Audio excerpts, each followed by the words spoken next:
Henry Shukman, welcome to the show. Hey, thanks so much for having me. It's an honor and a delight to get to chat with you as a fan. I feel the same way. I was listening to your one of your guided meditations on the Waking Up app just a few hours ago. So the fandom runs both ways. Well, I'm happy to hear you found your way to my offerings there. Yeah. I want to start with a little bit of a biographical question because I noticed in reading up on you that your official bio mentions that you had and this is a quote, a spontaneous spiritual awakening at the age of 19. And so I'm curious about this. And before I let you answer, it's fun. When I read that, I flashed back to the first time I read about Eckhart Tolle, the best-selling spiritual guru. And that was back in like 2008 or 9, a time when I was completely new to any of this stuff. And he talks about having a spontaneous spiritual awakening, I think in his 20s. And at that time, my mind was so wired for skepticism as a journalist and an anchorman that I completely rejected it and thought, oh, this guy must be a lunatic. And now it's interesting because I read this about you and I'm thinking, first of all, I'm entirely inclined to believe it. And second, I'm like, just totally interested. I want to hear more. So sorry for making that question about me, but just to give you a little context for why I'm asking. Yeah, no, I'm very happy to that you do ask that, and it's been a very important thing in my life.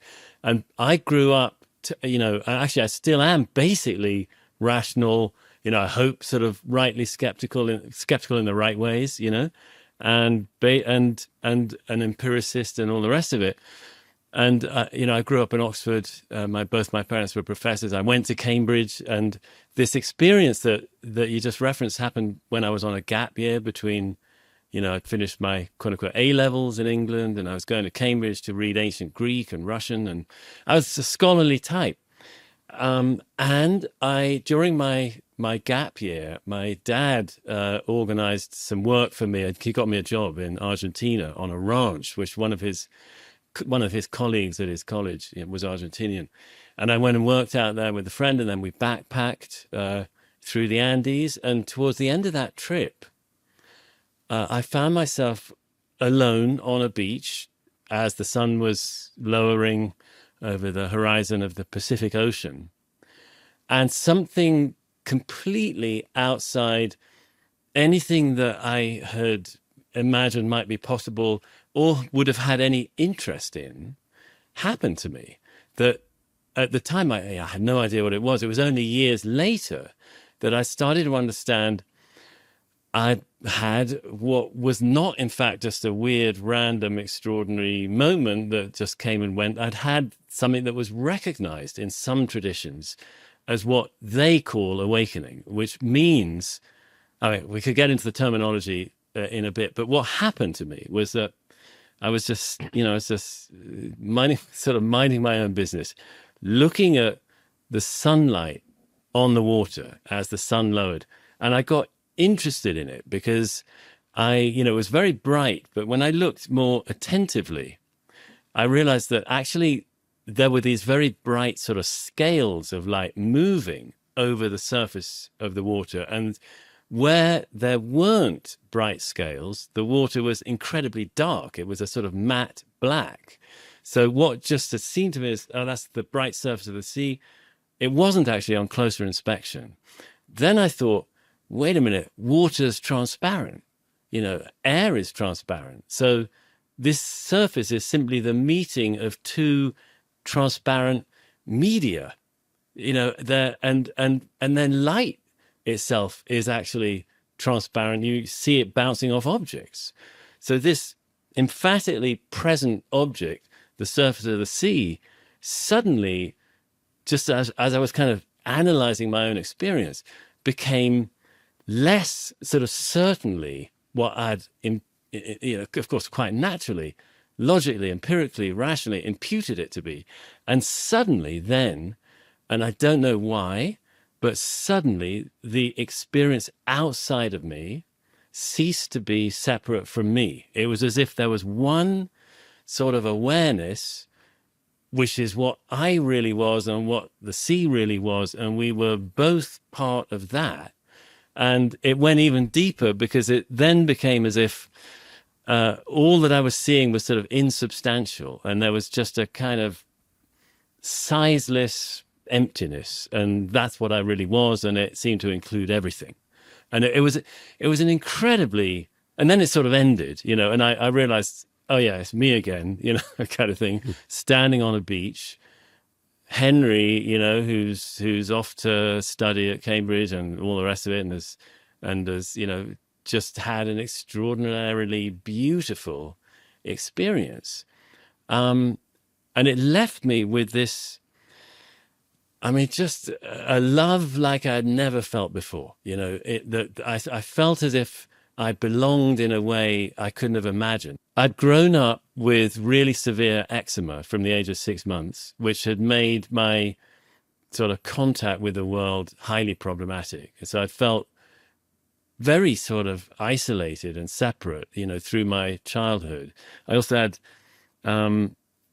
some kind of complication around being half Jewish, and in the Britain that I grew up in the 1970s, there was still a kind of undercurrent of anti-Semitism.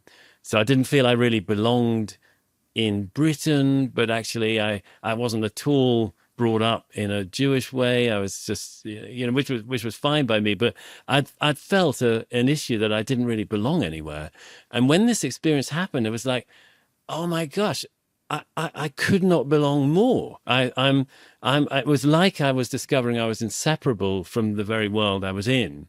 And, you know, and the sense of belonging and a kind of love, yeah, really a sort of immemorial love that came with that was just incredible. And it lingered for days. I mean, not that intensity and weirdness of feeling that I'm seeing clearly somehow that I'm part of everything. That intensity was gone, but this sense of a huge relief and a kind of blessed love being present and bubbling up in my heart, you know, out of nowhere. And it seemed like I sort of somehow found the answer to everything. Or and I hadn't even, it felt as if I'd found the answer to a question that I didn't even know I'd been asking about, you know, what is this life? And I want to just sort of say again that I've really not had any interest in spirituality, mysticism, no drugs, nothing like that. You know, I was a, you know, maybe somewhat tormented but regular kind of guy, you know, and I was like I said, I brought up in this thoroughly rational, logical, positivist atmosphere of Oxford, and I went on to carry on in that vein at Cambridge, but this thing happened that was outside everything I ever had imagined or knew, and it came with this powerful sense that it was real, that it was actually more real than the ordinary way I experienced my life. And and if it hadn't had that to it as well, it would have just been a blip, you know. But it was such a forceful sense of, oh my gosh, this is more real than the way I normally see things. I want to try to see if I can understand the order of operations of that awakening moment. As a side note, somebody at a party was asking me the other day, like, what, to the extent that I personally have had any success as an interviewer or a journalist, like, why is that? And I found myself saying something I don't know if I'd ever said before, which is that part of I think what's helped me is that I'm a little bit stupid. And so like I need to understand something really at the most granular level to understand it at all. And so I'm gonna try to be a little bit stupid with you vis-a-vis this moment. So if I heard you correctly, which I probably didn't, but what I heard was it started with a kind of glimpse of impermanence, this non-negotiable truth of change. You're looking at what might seem like a solid mass, that we call the ocean. But if you break it down, it's these essenceless component parts, these constantly changing component parts of light and water, and the interplay thereof. And then somehow that led to an experience of what is sometimes called non-separation, non-duality, oneness, although that can be a little bit of a tricky term, where you feel completely enmeshed and not in any way separate from everything, the universe. Yeah. And then that produced love. Not, love is a tricky word.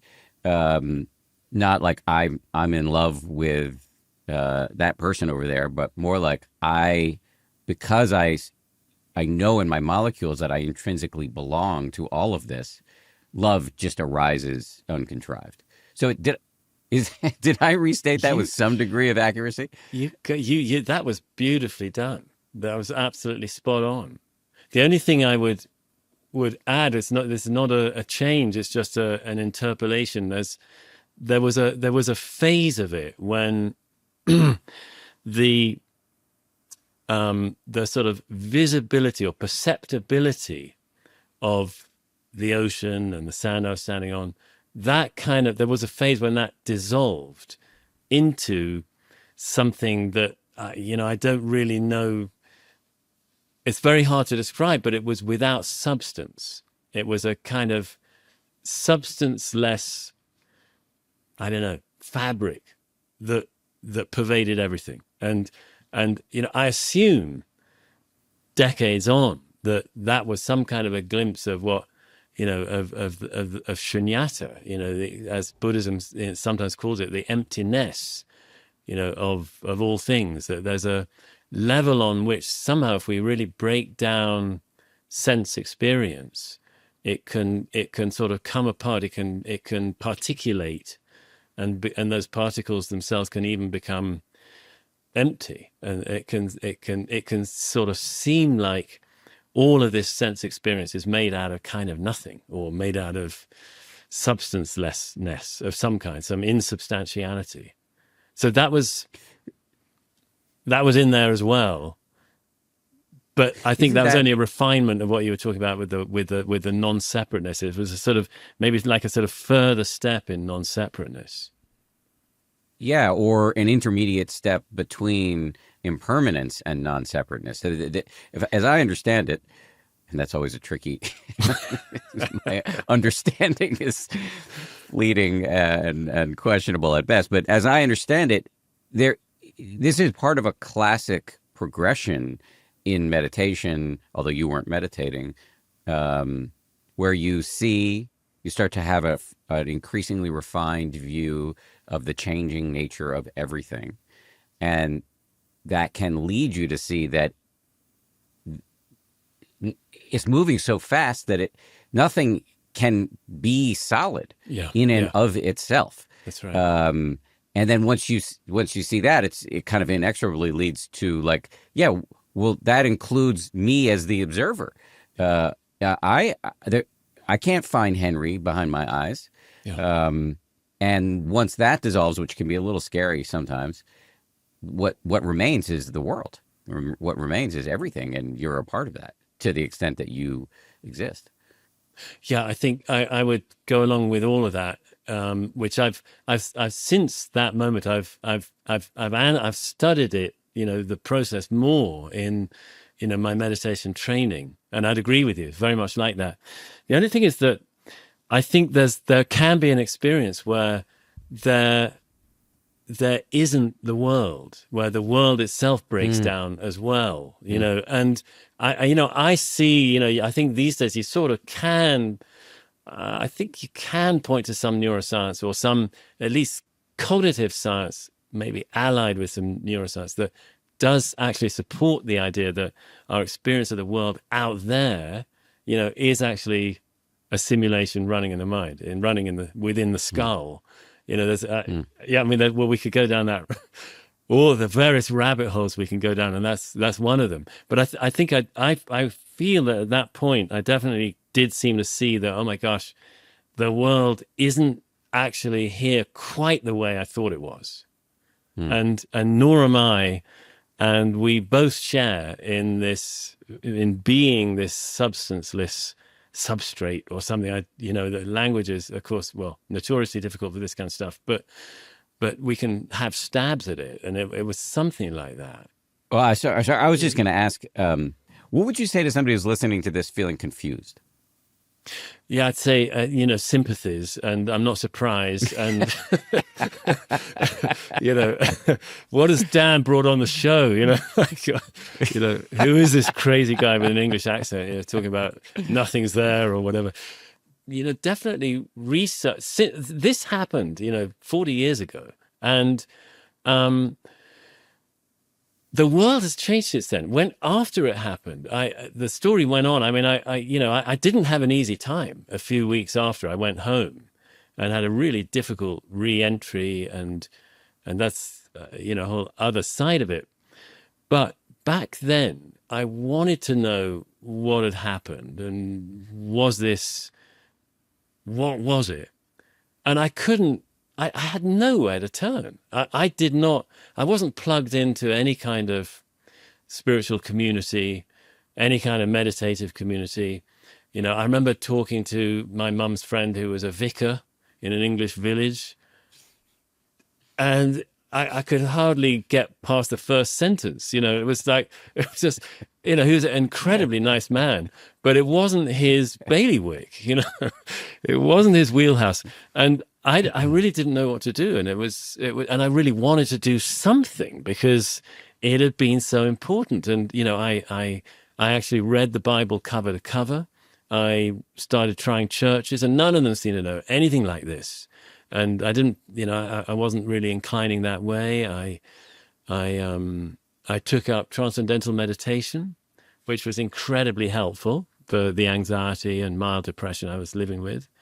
But it didn't go anywhere near this. And then another few years later, when I first came out to New Mexico to write one of my books, which is about New Mexico, and I met somebody who was really into Zen, and I suddenly realized, oh my gosh, here's a sort of tradition or a culture or something that clearly recognizes that kind of experience and acknowledges that it has some sort of value. It's not just some. So that was the first time I realized, wow, that wasn't a completely unheard of, weird, random, meaningless experience. I mean, it gave me so much meaning. And to me, I knew it wasn't that, but I didn't know that anybody else on earth knew about it until I started getting into I guess more the Buddhist, the bigger Buddhist world, the larger Buddhist world, where it was clearly known about, and that was a great relief. So in other words, to the person who's saying, what the F is Henry talking about? I'd say, well, I'm actually not alone.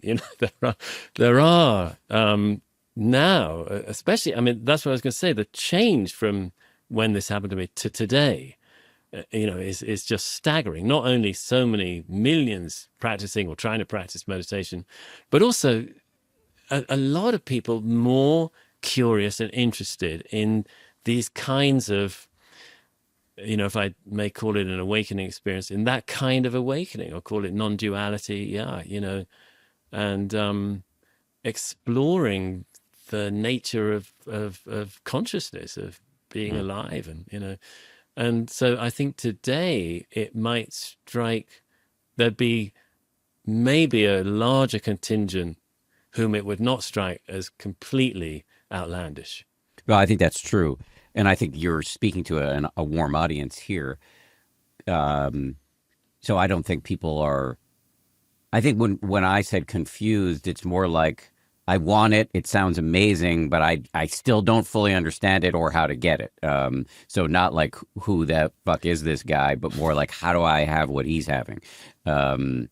So actually, I think one way to get to it would be to break it down to its rudiments, which you do in your book, Original Love. And you talk about what you call these 4 INs, INN, ins that kind of lead up to awakening. So perhaps the best way to help the confused here would be to walk through this progression so that people can understand it from the bottom up themselves. Does that sound right to you? Yeah, I'd love to. I'll try to make it a brief sweep, through. No, you So, don't have to do that. Let's just take one at a time and really get into it. You don't have to. I don't want you to feel like you need to make it brief. okay. Generally Well, speaking, people are coming here to learn. So, okay. Well, shall I start with the first one? yeah. Well, first of all, let me ask you before we dive into the first one. What do you mean by in, INN? Yeah, that was just a fairly kind of poetic word that I brought in, that I might have used refuge, which would be a more traditional term. Think of it as a sort of place, just this is metaphorically, as a place where we can get to develop in certain ways by doing certain kinds of practice. And the reason I break it down into four is that they're not all the same. And I think there's a risk of confusion, especially today in the West, when there's so much enthusiasm about meditation, which is of course terrific, but there is a risk of eliding different dimensions of the practice. Yeah. And when they're not, they really are a bit distinct, and there's nothing wrong with that. It's really good. And each of these ins is tremendously valuable. And I would say, if it's the only one you want to throw yourself into, that's all good. But it's also good to know about the various possibilities that there are on this spiritual path, and recognize, that they're not all exactly the same in what they're seeking and what they can help us develop in ways they can help us develop. Totally agree, and I think the taxonomy is incredibly helpful. So let's start with the first in, which is mindfulness. Yeah. Actually, Dan, can I go back one step? Because in the book I say, before I go into the four ins, I bring up this metaphor that comes from early Chinese Buddhism of practice being a cart track. And like any cart track, obviously it has at least two or four wheels, so it's got to have two wheel ruts. And this metaphor, which is from a document from the early 6th century China, says that the path of practice is a cart track with these two ruts, one for either wheel. The first one is the path of developing in mindfulness. And the second one is the path of, they call it variously, principle or reality.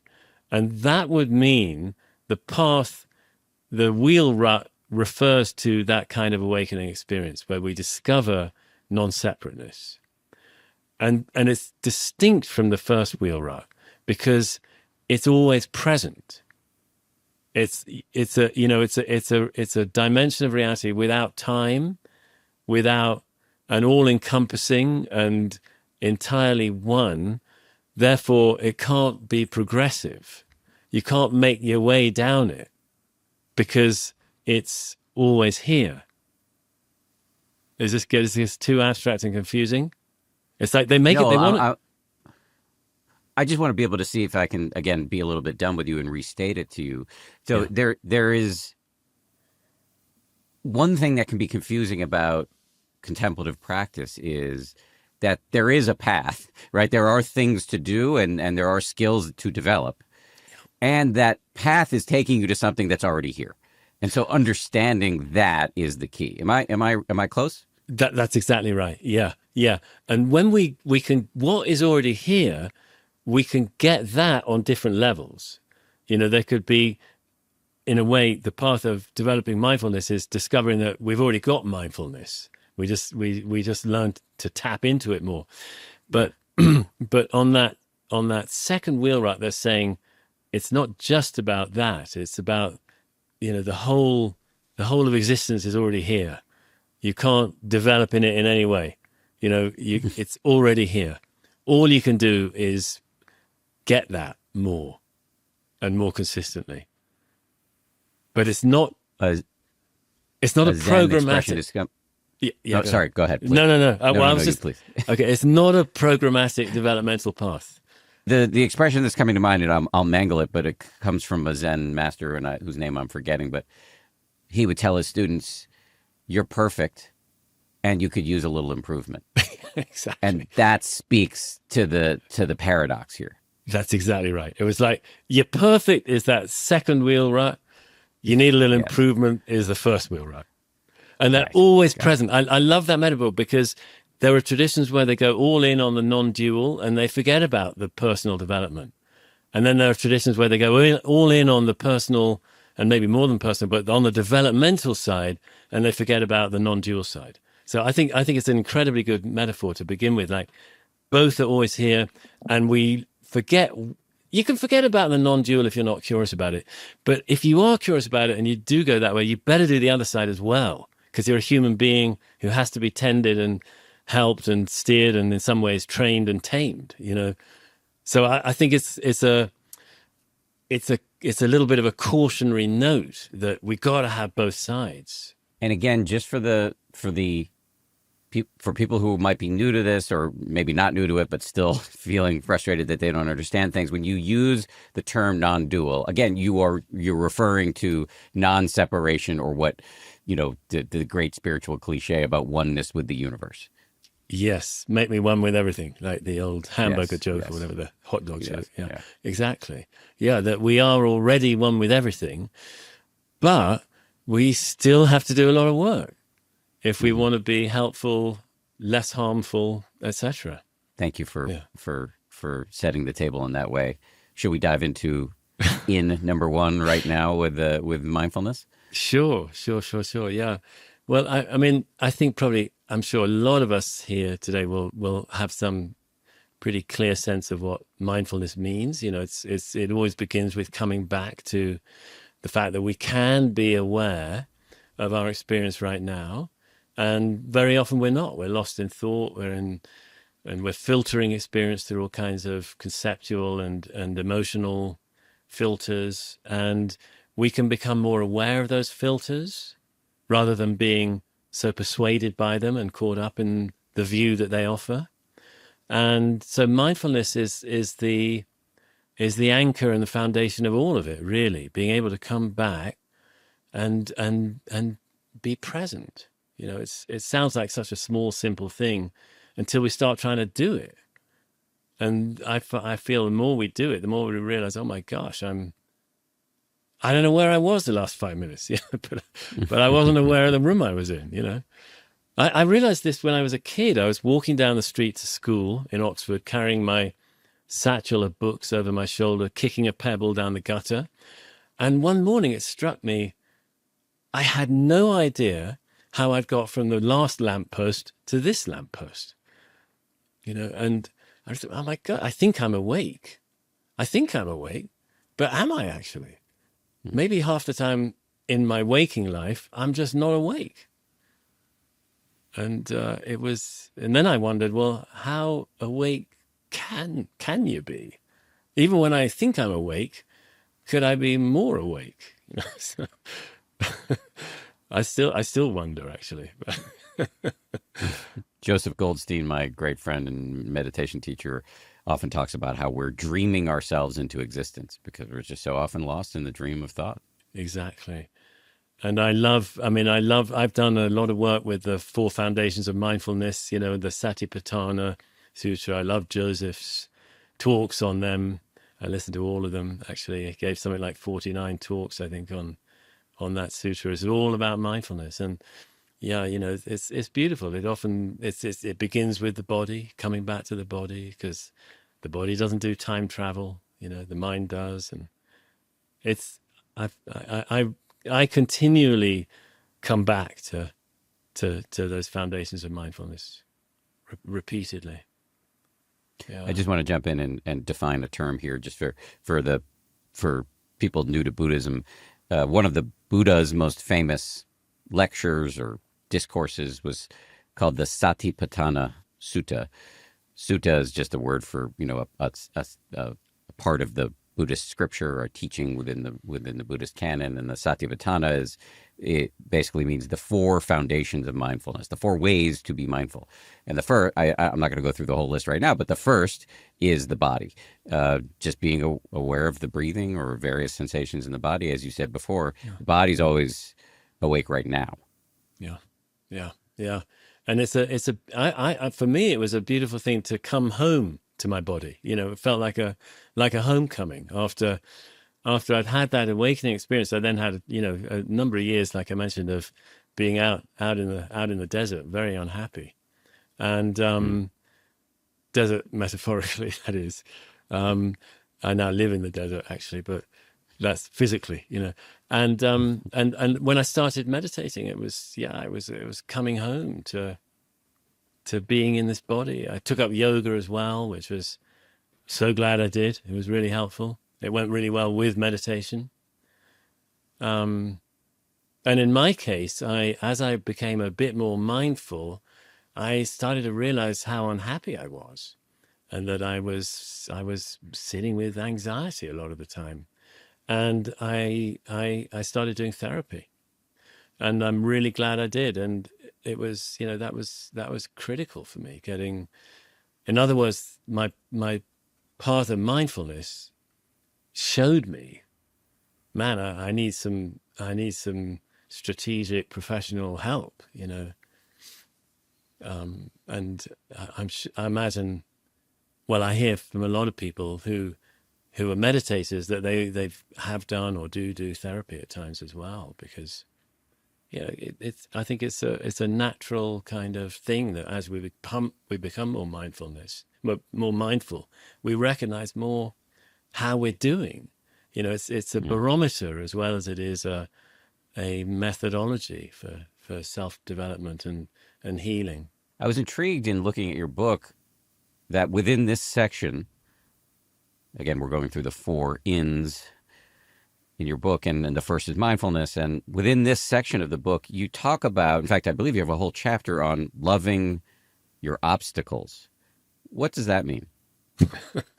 Yeah. Okay. Well, there are obstacles. There's a technical term in Buddhism of hindrances, which are things that hinder our meditation, that will make it harder to meditate and may even throw us off the path. And there's a traditional set of five. I don't think we need to go into the detail here, but I don't think there need be only five, actually. I think you could parse them out in any number of ways. But there are common emotion patterns that we get caught in that make it difficult to sit still and be with ourselves. And I think our typical response in life, for most of us, myself included, is the moment one of these shows up is to want to not feel it and forget about it and distract myself. I'm going to go to the phone. I'm going to go to the fridge. I'm going to, anything that will just take me away from having to experience this uncomfortable state. And so when you're meditating, of course, it's harder because you're not supposed to reach for your phone, and sometimes you're in contexts where you really couldn't do that. So you can't distract yourself so easily. You might dive off into fantasies or thought loops and, keep yourself distracted that way, so to speak. But it's much better, I think, if we can find a way to be with, like a hand, like a hand of cards, or these different kinds of difficulties that will come up for us, which are essentially emotional states, affective states. If we can learn to be with them, and of course we don't want to be with them, so it's not that easy, but I've come to the conclusion that the key is somehow learning to, or discovering that we have the innate capacity to let them be present, to allow them. And once we do that, we have the possibility then of kind of welcoming them, of having a more open-hearted,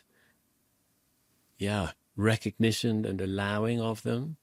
And that can actually lead to feeling grateful for them Hmm. because they stimulate, catalyze some kind of expansion, or yeah, it may be very small and incremental, but just a little bit of a bigger capacity to be with ourselves.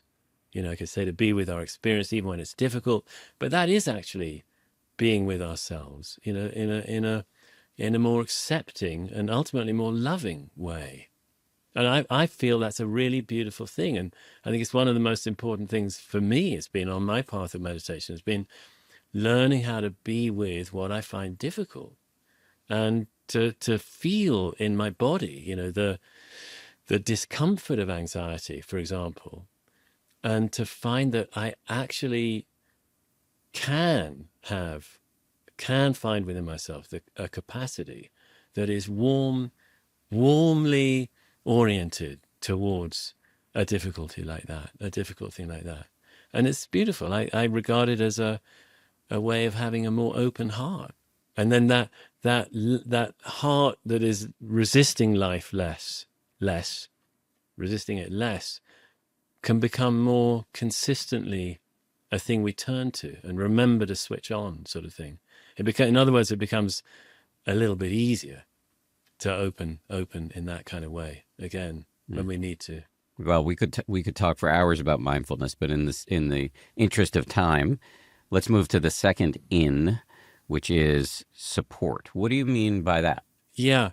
So, in my role as a meditation teacher, I've noticed a lot of people tend to think of their practice as kind of their own thing, something they've got to do by themselves, and don't recognize how much we are actually uncovering connection and connectedness through practice.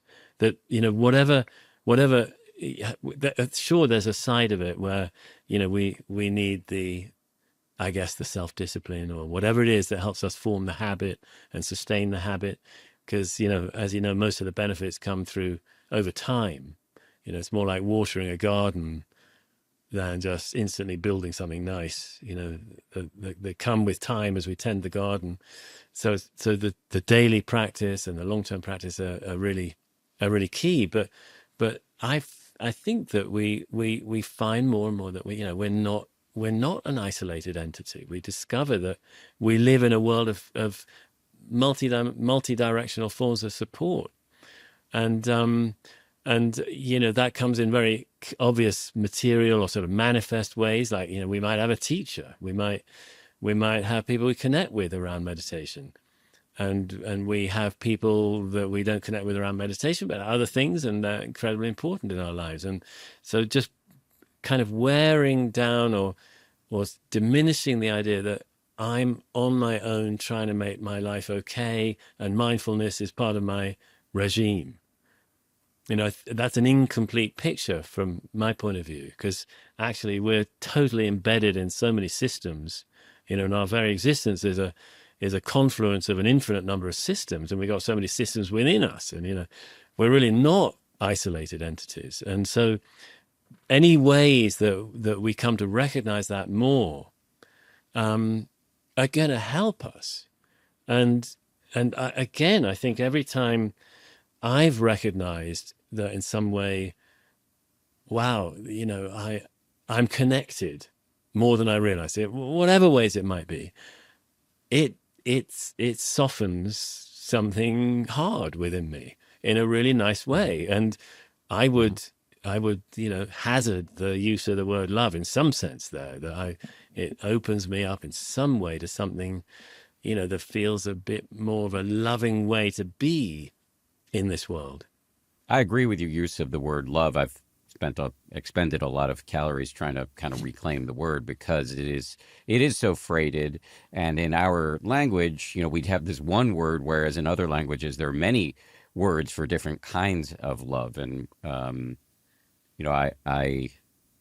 think we need to kind of define it down and define it up. It's way more and way less than we're making it out to be. Like the love doesn't have to just be string music and you complete me and some big scene from a Hollywood movie. It can also just be accepting an itch while you're meditating, and it can be this radical cellular sense of belonging to the universe that you described at the beginning of this conversation. That's love too. Um, but I want to ask you a more practical question, because in the book, in this section of the book on support, you talk about the importance, and you just mentioned it, of finding a teacher. And this is a question I get from a lot of people, like, how do I find a meditation teacher? And I don't honestly know how to answer that for people. Is what you're saying, develop a personal relationship with a great meditation teacher? Or are you saying, like, use the Waking Up app, or follow a teacher you like on and go to their Zoom sessions? What is it practically you're recommending? Yeah, that's great. I mean, there are different ways that we can have a kind of coach in meditation. There are different forms that kind of guidance can take. Actually, I'm part of a little team that's built an app called The Way, and it's a single pathway.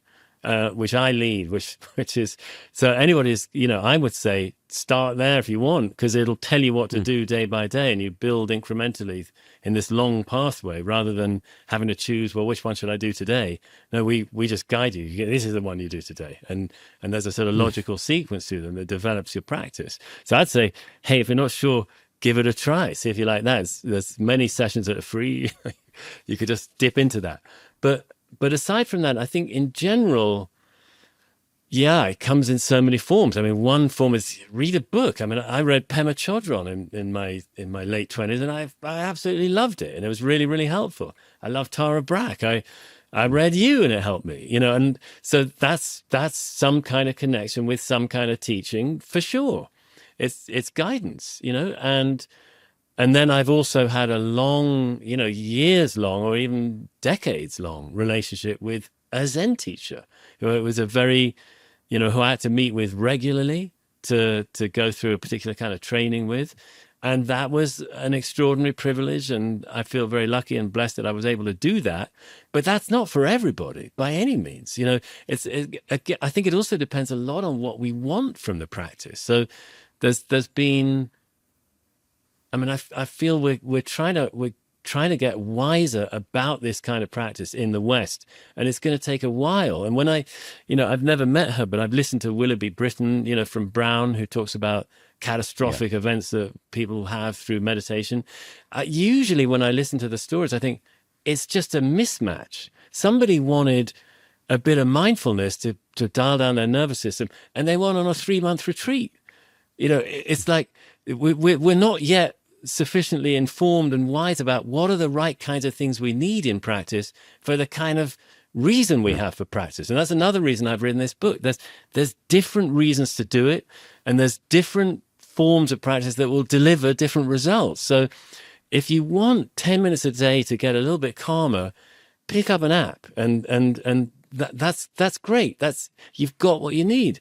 It's as if you don't suddenly do Olympic training. If you just want to loosen up and get a little bit fitter and go for a walk every day, you don't need an Olympic training schedule, But if you're really curious about the deepest reality of your existence and who are you and what's going to happen when you die, or what is it to be alive, or is there any difference between life and death, or, huge matters like that, you better go to some kind of training that's going to take you deeply into that, and that might be monastic, and it would probably be some tradition that knows about non-dual experience. And, you see what I mean? It's like, I think we're in the process of getting wiser about all the various possibilities and how to match what we want at a particular time with a certain level of practice and style of practice.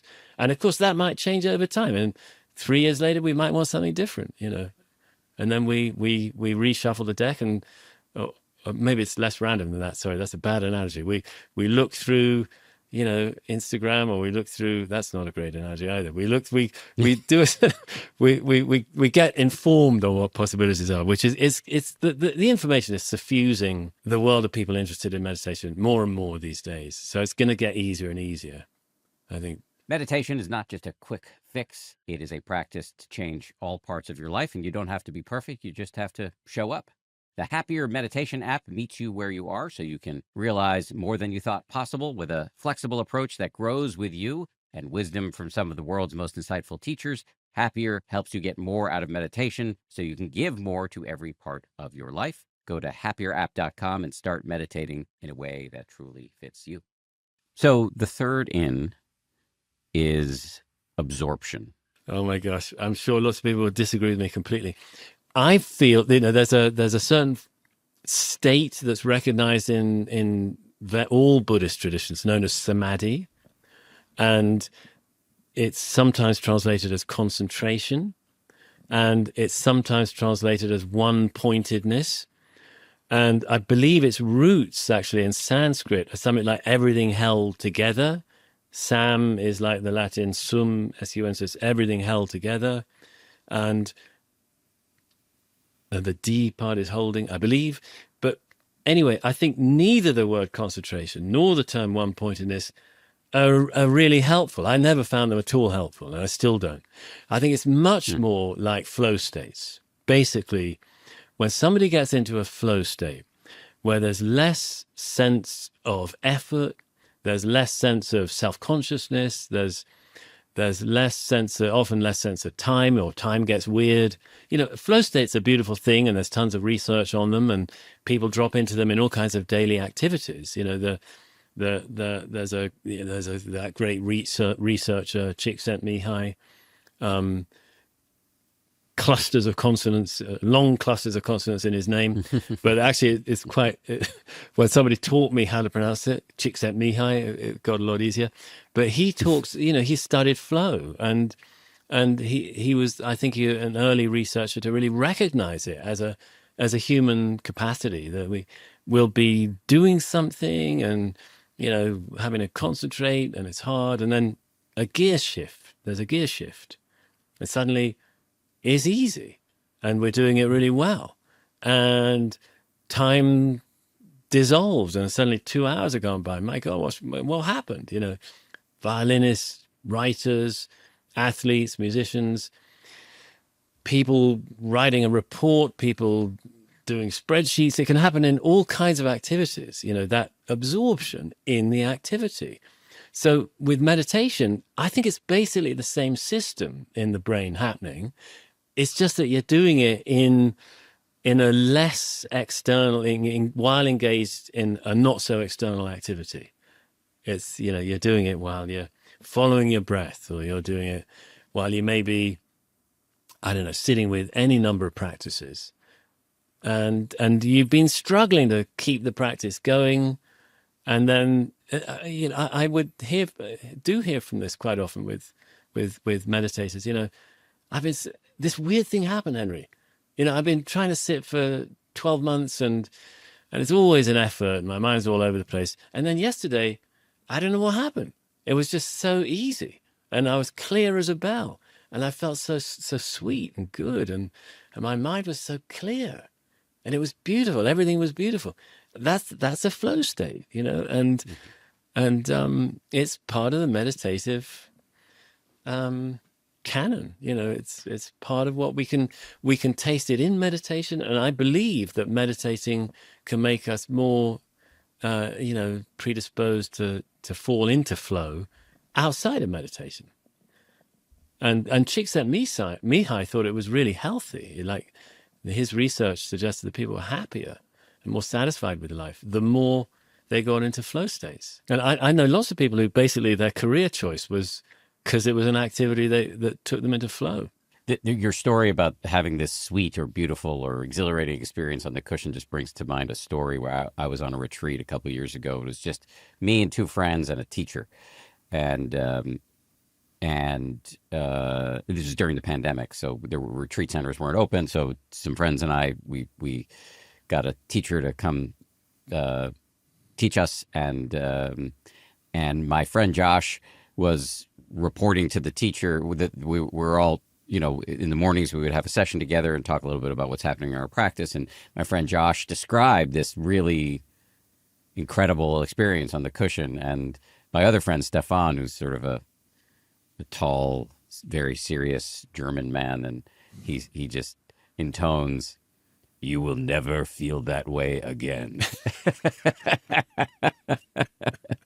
Meaning, you can have these experiences of absorption. I've had them, rarely for me, but then the clinging kicks in, and you want it again, and that essentially, definitionally, you can't get it if you want to have it.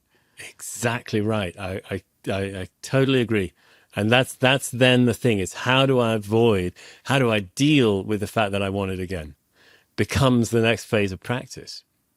But I think over time, I certainly have found they come on more for me. Yes. But maybe it's not always super deep, but it's enough to relieve the burden. It's suddenly, sweet. It's sweet, It only needs to be sweet, and it's good.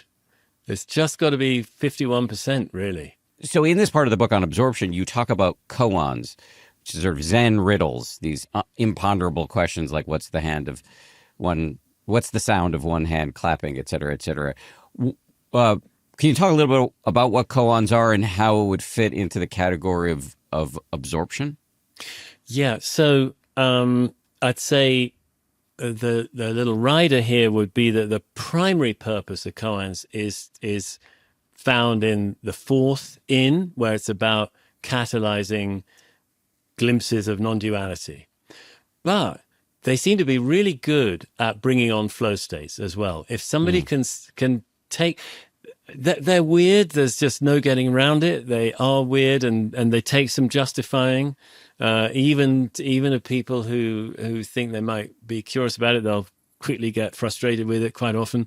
But if you can get past the frustration and stop thinking you have to find an answer and stop thinking you have to solve the riddle, but you just sit with it. It's like you bring a little phrase into your mind as you're meditating, basically. And the phrase, might be, what's the sound of... Actually, the whole koan is, the sound of two hands clapping, but what is the sound of one hand? That's it. So it's an illogical question. It's a little bit like an unstoppable force meets an immovable object. What happens? Or actually a friend told it to me in a slightly more concrete form. Imagine there's a gun that fires an unstoppable bullet, a bullet that can pass through absolutely everything. And there's also a wall that stops anything and everything in the universe. What happens when the unstoppable bullet meets the unpassable through wall? And so the mind, you can't compute it. It's the same with a koan. That actually not all like this, but many are. You can't compute it. And if you just rest, put aside the effort to solve it, it can really quieten us. And the mind sort of gives up, and we become very restful and peaceful and quiet. And we sit in the shade of this imponderable, whatever it is, imponderability. We just sit in the shelter of it, and it can sort of cast a mantle of peace and quiet and absorption over us. Perhaps because the mind has given up, trying to manage stuff. Tibetan expression that I always come back to, or I frequently come back to in conversations, especially at this part of the conversation. As I understand it, the Tibetan term for enlightenment roughly translates into clearing away and bringing forth. And so if you can clear away the conceptual mind, the ego, the me, am I safe? Does that person like me? What's for lunch? If you can turn the volume down on that, what comes out is, a lot of peace and love. Right? Yeah. It's like all the cliches we dismiss, but we really want them. Exactly. What's so funny about peace, love, and understanding, as Elvis Costello said? Yeah. Exactly. Yeah. Yeah, that I think that's what this is all for. You know, people might think meditation's for, well, I just want to regulate my nervous system, or I want to have more stamina, or I want to be more clear-headed at work. I want to be less reactive at work. Man, it's so much bigger. I mean, it's not in some forbidding, challenging way, just in a lovely way, the way that we really want as human beings. We want love, we want peace, we want harmony, and we can have more of them with just this little investment of a tiny bit of time, you know, and maybe one cushion if you're inclined to sitting on a cushion. It's a very small investment. And actually all the apps are actually incredibly good value, I think, personally, you know, and yet our, you know, really our hearts can be met by what they want, and not by seeking it out in the world, but by just having a little time learning how to be with ourselves, how to just be with ourselves, be with our experience, and coming home really to this moment, and to who we, you know, who we are a little bit deeper down, where we may not be able to state it that easily. Who am I when I really look within? But I can sense that there's all along there's been something which feels like home when I touch it. It feels like me, more intimately me, and definitely more peacefully and more lovingly me.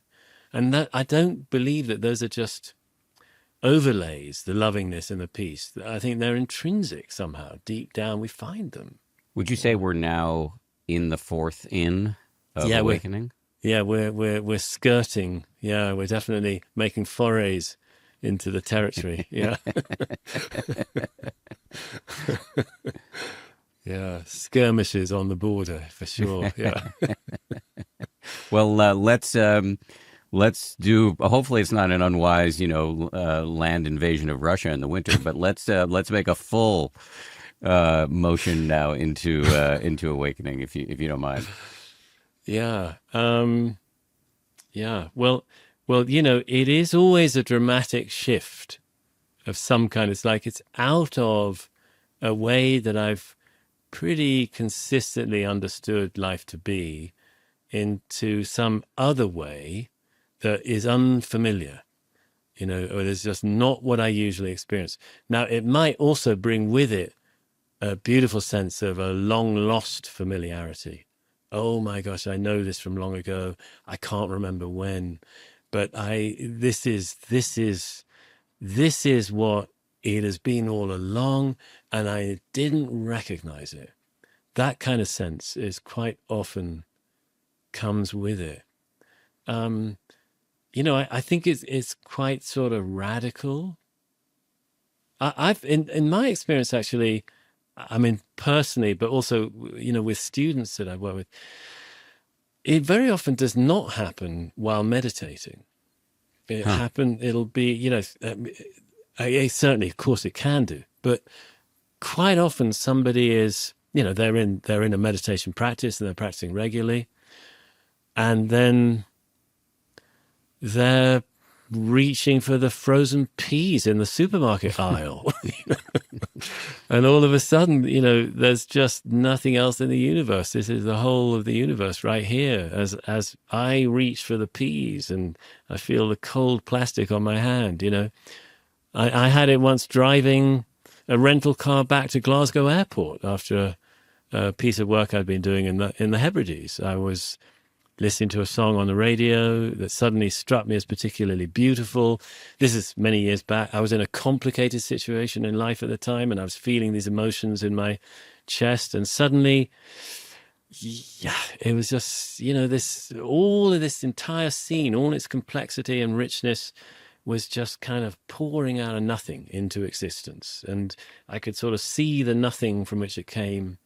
And it was indescribably beautiful. I mean, it was so beautiful. I was just weeping. I had to pull over, and I was weeping and weeping at the beauty of it. And I took the car back to the rental desk, and and checked in, and went and bought a sandwich, feeling like I was just made of nothing. And I was walking through a transparent airport, and it was so beautiful. And I take it still to be that, it wasn't just a random, weird, as it were, psychedelic moment. It was an insight of some kind. It was something about the nature of this reality was actually revealed. Sure, I might have a hard time defending that with some hard-nosed skeptics, but it's such a strong. I mean, I think we don't really know, if we really look at it, we don't really know what this is anyway. And as you'll know as well as I do, that consciousness is a very vexing problem for science, and what actually is first-person experience, and how is this magnificently rich tapestry of a field of experience of all the sense experiences we're having right now, and all the inner experiences that are going on as well that I'm conscious of. How is it produced, and how does it get to be so beautiful? And of course, it can be very challenging as well, of course. But it seems like we don't have clear answers yet. We're working on it, and that's a grand we. I mean, great scientists are working on it in different fields: cognitive science, neuroscience, of course, and so some people are bringing together quantum mechanics and cognitive science, and that's kind of interesting too. And there's a lot of research going on, and but these kinds of, if we could dare call it, like some sort of, seems like metaphysical insight or something, or existential insight, some insight into the nature of existing at all, that meditators particularly seen a report on, over time, if they keep practicing. For the person who undergoes them, of course, they carry a kind of weight, a sort of veracity, an authenticity or something. And, the more that there are other people experiencing these kinds of things through their practice, perhaps we could start to feel that, well, okay, they're convinced by it, but so are 1,000 other people, or so are 10,000 other people. It's something worth looking into, Whereas 40 years ago, it was like a handful of people would dare report on it, Okay, so let me go back to the question I asked earlier about, like, what would you say to somebody who's confused? And just to clarify, not confused in like, what is this guy even talking about, but more like frustrated because, again, I'm trying to inhabit the mind of the listener here, but I want this. What do I do? Or is my practice jacked up because I don't even know what you're talking about? I've never been in that neighborhood. All I do is sit and try to focus on my breath, and then embarrassing thoughts come in and carry me away, and then I go back to my breath. But I've never, there's been no glimpses of oneness of the universe.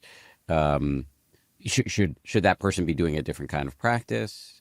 What would you say to that person? Well, again, one of my reasons for writing this book was to if it's needed, bring more awareness of the broad categories of possibility that practice contains. Because my sense was that it is needed, because I would often meet people who didn't really recognize one of these ins, that, as I've called them, of practice, didn't really know it was a possibility, because the traditions have been quite siloed up till now. I think mercifully they're meeting one another a lot, which is really, really healthy. And somebody, I've known people who are really going in mindfulness for 30 years, had even had some glimpse of this awakening kind of thing, but didn't have a teacher who could give them feedback on it, or mirror it back to them, or recognize it, or encourage them. It's just like, whatever, that's just a blip, go back to your breath. But actually that might be something really important that has just happened to you. And I feel a certain amount of passion, I guess, that I want people to know about it. I don't want anybody having to experience what I did when I was 19, of having some glimpse of this non-dual state and the massive implications it has for who we feel we are in the world. It's a really important shift, I mean, I certainly didn't manage to live it then. I collapsed back into a miserable, depressive, anxious 20-year-old soon thereafter, and lived and gradually have picked my way out of that with progressive practice of the kind I outline in the book, to get back to being able to live more consistently with an awareness of boundlessness, in every moment. Ideally, by no means actually, but it is sort of possible. When I remember, I can come back and, oh yeah, I'm sitting on nothing, and this is all nothing, and it's so beautiful, and I'm deeply grounded in it all at the same time, But so I want my little act of service, I hope, is to let people know that, there are these different dimensions of practice. And if you've been doing the same kind of practice for 30 years and you don't feel that it's still the right thing for you, it may be because it's a practice that doesn't open up one of these other dimensions of practice, not necessarily the non-dual. Perhaps, it's okay to do some jhana practice. Man, that's amazing, where you go into these deep flow states in meditation. It's incredibly cool. It's an amazing system, and it's teachable, or it may be, you should think about doing some, I don't know, go and do some dance or yoga or something that's going to make you feel more connected with others, or open up your soul more, dream work or shamanic circle or something. I think that it's good to know about these different dimensions of our spiritual makeup, and have a flexibility about, I don't know, what's right for me now. Yeah, and I think, one can, if I'm understanding you correctly, and this is me maybe reading a little bit into it, but if you do mindfulness, just say that's all you do, you can actually, the Buddha talked about this. This can lead directly to awakening. You can dabble in mindfulness support and absorption, and you may trip into awakening. It's all kind of heading in the same direction.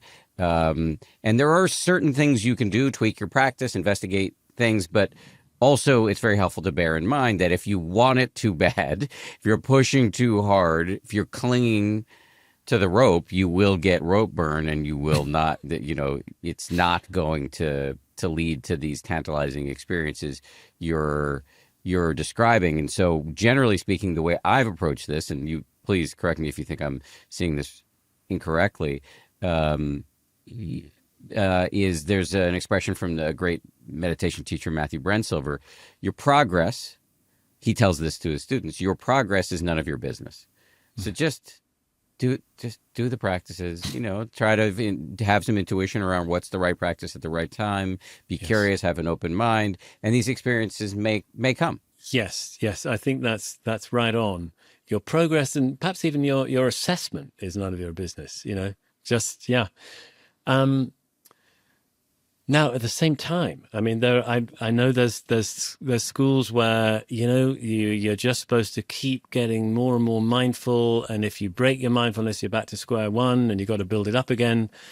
I'm sure there's great wisdom in that, but that would not be true for somebody who's looking for, or hoping for, or open to the possibility of an awakening experience. Because awakening is notoriously and infuriatingly indiscriminate. It doesn't actually repay earnest practice. It certainly can do. Robert Aitken, who was a Zen teacher, he said, enlightenment is an accident. I mean, we probably wouldn't use that terminology today, but he said, enlightenment is an accident. Practice makes you accident prone. Yes. Yes. So that's I'm sure that's true. But if you think that you've got to maintain this constant thread of mindfulness, and if you lose it, you're back to square one, you've got to start again. Not for awakening, you don't, because it's indiscriminate. it'll come to schmucks who haven't done any practice. It, but there's another point here as well, which is like, okay, I was just such a schmuck at the age of 19. I got struck over the head by this blow to my existential situation when revealed that I was, all the stuff we were talking about earlier. But man, I couldn't keep hold of a hair of it. I tumbled into misery and a kind of breakdown 6 weeks later when I went home. And only, 5 years after that did I start meditating and slowly sort of building myself back up as a human being and as a slightly more cheerful person. And then ultimately when I got into practice with Zen, I was given a koan and sat with it for years, and it didn't trigger anything, and then sometime later I was with another teacher, and he gave me this question, who am I, to sit with, who am I? And I suddenly did have another, different but sort of kindred kind of experience to that thing that had happened to me on the beach. But it's not in our, we don't write the script somehow. I mean, we can do something. And what we can do is work on these three ins, where the first three, where we can definitely be developing in ways that are going to serve us greatly in life anyway, but they'll also serve us if we happen to stumble into an awakening experience. They'll help us to integrate it, to have it not just be a random spark that blew in and blew out again, but actually can take root in some way and provide us with, the possibility of learning to live in kind of the same way, but also a radically different way. I totally agree with everything you're saying. And I do just want to point out, I haven't listened to your app, The Way, although I do know my brother Matt is a big fan. But as I mentioned earlier, I have listened to some of your stuff on the Waking Up app. And, in fact, today I was doing a 30-minute practice on waking up that you were guiding. And it really is specifically designed to elicit this awakening experience. It gets you to see through the illusion of the separate self. So, yeah, it is true. You could advise people to, practice mindfulness, support, and absorption, and maybe awakening will happen. And there are specific meditation practices, and you guide them that really might point you at this thing. Well, that's true. And actually, what I do in The Way is repeatedly cycle around. So you're getting sort of deeper and deeper in mindfulness support, flow / absorption, and exposure to awakening. So, because I think the healthy way is to have a well-rounded and wholesome practice that covers all the bases. And I've definitely, we all know stories of clearly enlightened gurus who really messed up and damaged people and left harmful legacies, but it's not like that's necessary. But it might mean that they didn't do enough work on these more foundational sides of practice to really, because mindfulness can expose a lot of our psychological material, in a way that we might more easily gloss over if we've had a sort of cataclysmic awakening. We think, well, I've seen the answer to everything. I don't need to do any sort of menial psychological mindfulness training. I'm beyond all that. And that would be an extremely hazardous position to occupy, This may be too much to ask in the final moments here, but can you, given that there are practices, and I will, direct people to both Waking Up and The Way, and put links in the show notes, but given that there are practices that do really help, make us more accident prone, as it were, and help us see through the illusion of separation.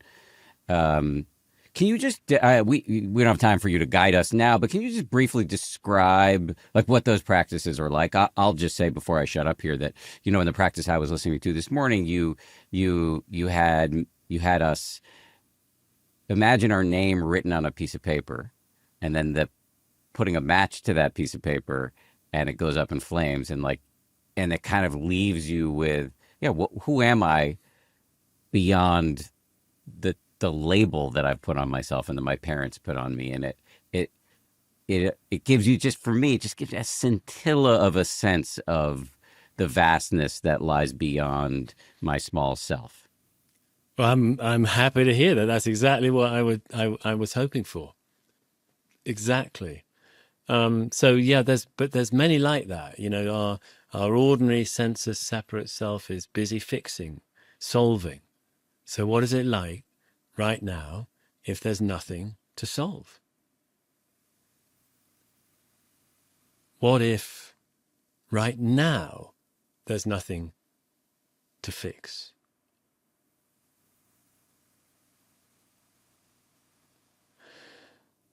And who really am I? If I look within, if I open up awareness to the space within this body, who is actually in there? Does that space, that spaciousness within, have an owner? Is there a homunculus down in there? You know, stuff like that. You know, there's koans where, you know, you just sit with a phrase like, there's one beautiful koan actually where the teacher asks, what is moment by moment? No, the student asks, what is moment by moment samadhi? That, you know, we were talking about earlier, flow and stuff, and the teacher answers in true Zen enigmatic style. He answers, rice in the bowl, water in the bucket. That's his answer. So it's kind of, I think, quite beautiful, that phrase, and just that recognition of things where they belong. The rice is in the bowl, the water is in the bucket. But what does it have to do with samadhi or moment by moment samadhi? But we just put that aside and we just sit with the phrase. So, you know, in a sit, we might repeat that phrase every kind of any way we like. We might repeat it every few seconds, or we might say it once in our minds and then forget about it and just sit in open awareness. But rice in the bowl, water in the bucket. What does the phrase do to me when I hear it? You know, and let me look as I sit more closely. If it seems to have some effect on my experience of being me in the moment, just to hear that phrase in my mind, what actually is that effect? Let me just be with that, the little sort of ripple that seems to come after the phrase, or perhaps it's as if the phrase leaves a little shadow or a little trace behind. Well, what is that trace? Where is it? Who is it detecting it?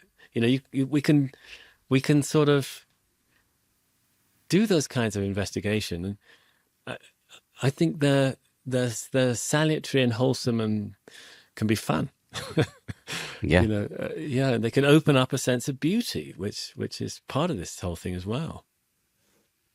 And you've called koans little explosives. I mean, literally blowing your mind. And I like that. I will say one last thing in closing here. It's not a question, it's just an observation about the meditation I was doing this morning. You had us, by us, I mean anybody who's listening, look for the sensation of self. You said it might be in the chest. It might be like a contracting in the chest. For me, it's kind of the feeling around my face, or it gathers around my mouth a little bit. That's where I just feel like that's where Dan resides. But if you look for that sense, you know, it's insubstantial and it's fluxing and changing. And one of the things you said that I found very poignant, and this is less about, for me, it wasn't so much on point for like oneness and a little bit more psychological, but you said that sense of self might be the sense of the little guy in there trying to hold everything together. And yeah, I'm not a sentimental guy, but that brought up some like self compassion. Like, yeah, there's some little, it's not a homunculus, it's not a solid little nugget behind my eyes, but there's this pattern, this neurotic pattern of self that is just trying to like play whack-a-mole with life and keep everything in some sort of order. And just seeing that, having some love for it, again, love in the way we've been using that term, and then also seeing the insubstantiality of it, that it's coexisting at the same moment as hearing and seeing and smelling, and they're not connected. It's like there's an awareness that is way bigger. That for me is glimpsable, on the daily. With with that said, I do have to jump off and go to a meeting. So I'm feeling I've just dumped a bunch of reportage on you, and well, it's very happy reporting for me to hear. Thank you. I'm really glad. I couldn't agree more with the compassionate side of that you draw out, and I love the fact that we can all find that compassionate. It's some kind of it's intrinsic to us. I'm sure, that we have that capacity to be kindly towards ourselves and towards others.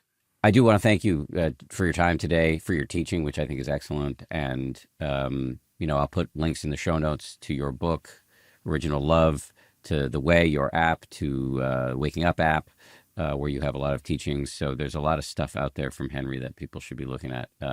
Henry, thank you. Really appreciate it. Thank you very much indeed for having me. I really enjoyed it. And I'm honored to be with you like this. Thank you.